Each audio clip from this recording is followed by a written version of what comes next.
Hey teachers, graphic design is more important than ever. Everything we create in the classroom needs to look awesome. It doesn't have to be hard. So this episode today, 789, is Graphic Design for Teachers with Sadie Lewis. This is the 10-Minute Teacher Podcast with your host, Vicki Davis. It's back to school, and educators, you can get your free Educator Wellness Toolkit from today's sponsor, Advancement Courses. Stay tuned at the end of the show to learn how to register for your free kit and how to receive 20% off your next advancement course. So today we're talking with Sadie Lewis, Director of Instructional Design and Personalized Learning at the Mehlville School District. Now, I became familiar with Sadie as I attended ISTE virtually this year, and she did a fantastic presentation on graphic design for educators. So Sadie, I know you're passionate about this topic, but why do educators have to care so much about graphic design? So I think that design, visual design, graphic design in general is just something that students can go all the way K-12. And unless they take like that one computer art studio or marketing class, they may never hear about it. And I think teachers, it's something that we don't talk to teachers enough about as well. When you think about asking teachers to create presentations and graphics for their class and kids creating presentations and posters and infographics and all these things, we can't just ask people to create something to communicate a message, but not give them the tools and skills to do it, and empowering them to create something that really does communicate their message and set the tone and the mood that they want to set. And little things with design can really make a big difference to how your audience receives the message you're trying to send. So I think the more we ask teachers to create, the more we need to support them in that creation. Some teachers say that's the textbook job, or I just need to buy it and just needs to look good. But that's not really the case anymore, is it? I don't think so. I think so much more our teachers are creating their own content for their classes, because I think we are getting better at treating teachers as designers of learning and not just as, here's my textbook, here's the way I have to teach it, but really creating learning experiences for kids. And with that comes creating digital content, because we know how many of us are one-to-one. And so a lot of learning is experienced either through digital creation or teachers creating things that become a physical thing, handout or a poster or whatever. But I think that it's becoming more and more the teacher's, I don't want to say job, but something that we should focus on as we're creating all of these things for kids. Now, you had some great graphics with some basic tips for teachers. Could you just give us some tips that you can talk about in a podcast?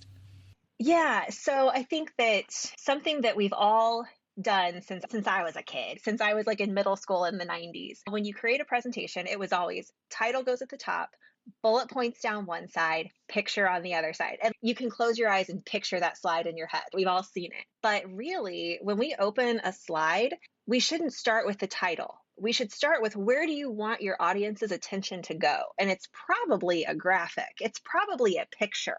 And if that's the case, that's where you start. So put the picture or the graphic or that big, bold word, wherever you need to tell your audience where to look, and take that processing effort, energy out of their mind and tell them where to look. And then start to build out from there. So maybe it's, I have a picture of, or a graph or something of information. That's what I start with. And then add maybe a text here or there. But I am a big believer that bullet points are a lie our teachers told us in middle school. We don't need bullet points on slides, because if you need bullet points on your slide, you probably have too much information on your slide. I would rather, instead of one slide with 5 bullet points, I would rather see 5 slides with little snippets of information, because you're moving faster and you're going to keep your audience's attention rather than sitting on that one slide forever. Wait, I want to park on this one for a second, because I actually teach my students to write what you want to write and do it like in Word, because people write their presentations in their slide program, which is just terrible. And if you follow Gar Reynolds and Presentation Zen, which is such a great way to present, if you get the kids and if you write it separately and then create the slides to tell the story, then that's just so much better. You should never read your slides. Your slides are not a script. Your slides are your backup dancer, right? Like I always tell kids, you're more interesting than any slideshow will ever be. So I want to hear you tell me about what I'm looking at behind you. And you're so right. So storyboarding, right? Getting out a script and writing all the things you want to say, and then saying, okay, so what would that slide look like while I'm talking about it? Because we so often assign kids a presentation or whatever, and the first thing they do is open the presentation. What are you putting in that slideshow, friend? You haven't done any of the research or the work yet. Yeah, starting with storyboarding and outlining first. Absolutely. There's a fellow named Michael Port who does great presentations, and sometimes his slides go black. He intentionally has a black slide so that there's nothing up there. And there's a time and a place to have your slide go black, or to have video that's moving without sound. And it's, oh, when we go to the beach, we blah, blah, blah, blah, blah, as long as it's not distracting. Okay, that's such a great point. We could go there forever, but let's move to our next one, Sadie. I think another thing, and this kind of goes with telling your audience where you want them to look and where their attention should go, is color. And you can really send a message with color. And that's what I could just spend forever on it. But I think, and especially when we assign kids projects and presentations, and then we're surprised whenever they choose colors that are just like, woo, off the wall. It's because they're making choices about the colors that they like, not about colors that go well together or are contrasting or are easy to look at. And so there's lots of great tools out there. Adobe Color is a great one. You can drop a picture in, it pulls all the colors out for you, and it creates a palette for you. But I always try to coach teachers and kids in following the 60-30-10 rule. So you choose one nice, usually dark, but pretty bold color, and you use it 60% of the time. And that's one that's really easy to look at. Like, I'm not using neon green. I'm using navy or dark purple or black even. And then 30% of the time you use this kind of secondary color. And then that 10%, that's when you get to use the neon green or the bright colors. And maybe that's just little things. It's an icon here and there just to pop or just to pull the attention. So that 60-30-10 rule, I'm not saying you can't use bright colors, but you can use them 10% of the time. And there's lots of great color picking tools out there. And this is interesting. I always think magazines, if you go just to the magazine rack at Barnes and Noble or wherever still sells magazines, they follow the covers of magazines are the best place to find color palettes because they follow that 60-30-10 rule. And it's a really great example. So for teachers that want to start maybe doing this in the classroom, I say go out and buy like HGTV, Food Network, like those magazines, because those follow those 60-30-10 rule like really well. And that's what I always use in the classroom as example. That's fantastic. And it just, many years ago, I read a research article that had two papers. They had one paper that a student had done, and it had done it in color, and it had the words, and it had like colored charts and all that. And then they had a paper that was just kind of plain old typed, but they actually wrinkled it a little bit, and the words were exactly the same. And the one that was attractive made a whole letter grade higher than the one that was crumpled. And it was the same words, but it was the attractiveness of how it looked.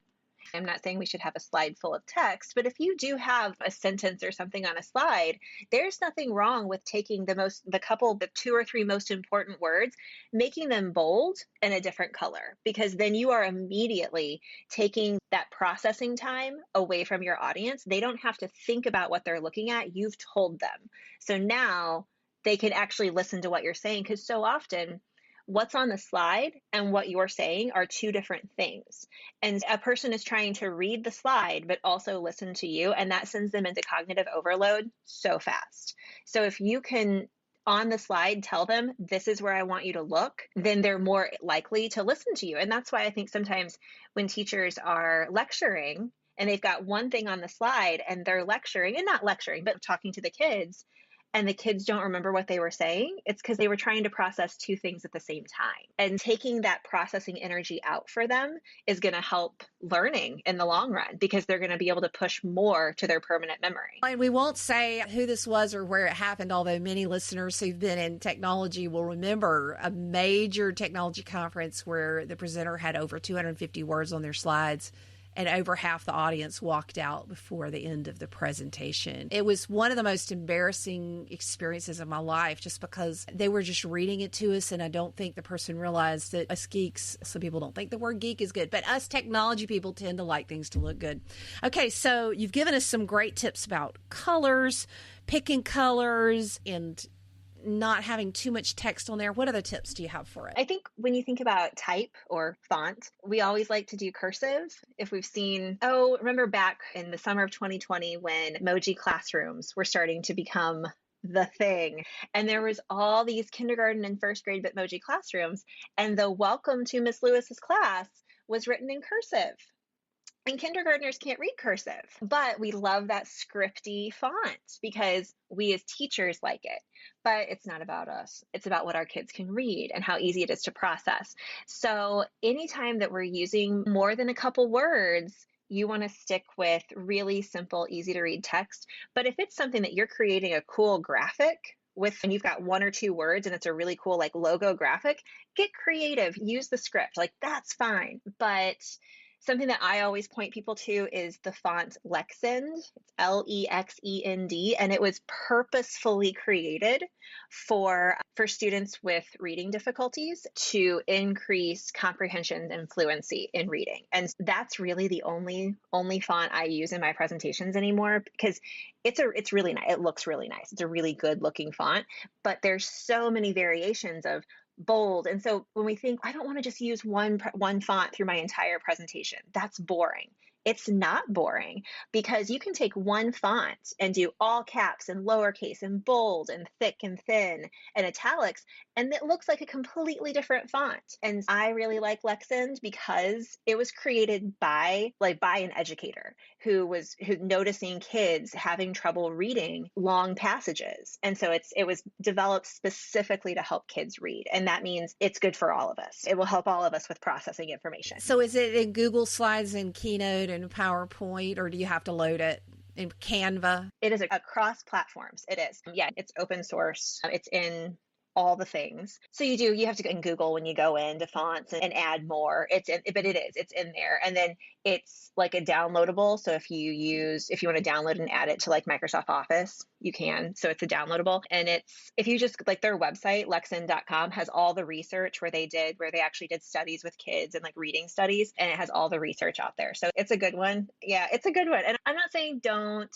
use crazy fonts, but if you do, 1 or 2 words and then everything else readable. Okay, so Sadie, as we finish up, point teachers to some great resources or books or websites where they can, as well as yours, where they can get more information about how to have better graphic design. Yeah, I will say that Canva, so while I don't love using templates, because we so often point kids to templates and then they just fill it in, when really we want them creating their own stuff or remixing and teaching them how to do it. But I will say Canva has Canva Design School, and they do have little videos and lessons on all these different things. Adobe is coming out with some as well, some really good resources. I really like Adobe Color to find good color palettes and all of that. And then Adobe Fonts actually has like really cool font packs and stuff to give you inspiration. Even if you're not an Adobe user, you can still go in and find inspiration for how to pair different fonts together. And I think, like I said, Canva as well, getting kids into some of those template platforms and asking them, so what would you change and why would you change it, and having them dissect it and make them their own is really fun.